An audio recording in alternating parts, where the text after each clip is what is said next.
grade 2, I lied to you. And I'm so sorry about that.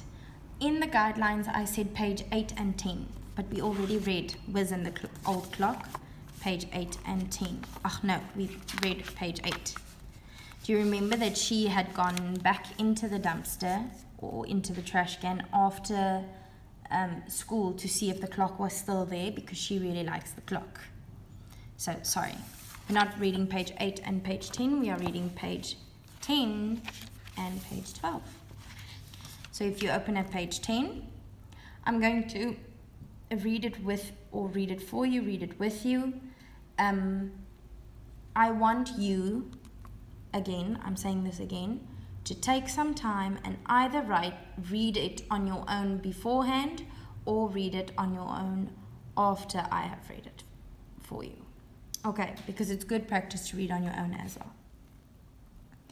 If you struggle, remember to take your ruler, like we do in class, put it down, and then you know where to follow.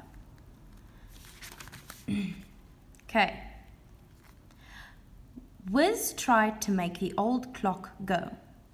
She could not move the key that wound it up, but she could still wind up the alarm. Suddenly the bell rang, and Max and Pip jumped in surprise. Whizz laughed. "You see, it's a shame to get rid of it," she said. "I've just had a good idea. Why don't we take the clock to Mr. Noise? I'm sure he could mend it." Mr. Noise lived down by the bus station. There was a row of old shops that had stood there for years.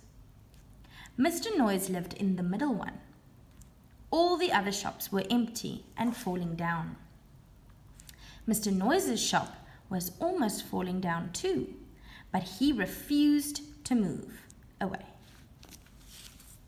Okay, so they're taking it to Mr. Noise. It's actually funny that his surname is Noise. This is not how you spell the real word noise. Like if you say something is not quiet, it's noise, and that's not how you spell it. But I think that they made a play on his name. But why do you think they would want to put noise into this man's name? What does this alarm clock do or not do? Remember from the beginning, the alarm clock didn't go off. Do you remember that? And plus, Pip is enjoying all of this. Whizz is enjoying all of the sounds that it's making that are scaring Pip and Max. So she is taking it to Mr. Noise. That's actually very cool. Page 12.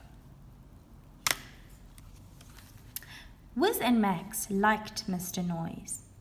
Above his shop was a sign with his name. The sign said, "No," when you walked down the street, and it said, "Yes," when you went up the street. Oh, cool, and it's no yes. No yes. Guys, look at how nice reading is. Literature tells you stories within the story. Okay, I'm getting carried away. Sometimes they called the old man Mr. No Yes, and sometimes they called him Mr. Yes No. It all depended on which way they walked along the street. That's so cool. Whizz put the old clock in her school bag. Then they went round to Mr. Noise's shop. "Let's go up the street so that the sign says yes," said Max. "Then Mr. Noise will say yes and mend the clock." Oh, I see. See, his sign says no, yes, it's Noise. But when you walk from this way, it says yes. When you walk from that way, it says no. Ooh, this building. Do you think this man is going to be a nice man? Or do you think he's going to be an angry man? Or what do you think about Mr. Noise? Remember, they said that sometimes they call him Mr. No Yes and sometimes they call him Mr. Yes No. So do you think he's going to say yes or do you think he's going to say no? I want to know from the building, what you can see here from the building. Look at the windows, look at the signs, look at the gutters over here. There's a rat in the window. There's a kitty, there's a dog. Do you think that this isn't going to be a nice man or a bad man? And why? I want you to think these thoughts. Think a bit about what do you think is coming next? What do you think this man is going to tell them? Do you think they are going to ask the man to fix the clock so that the alarm goes off when they set it?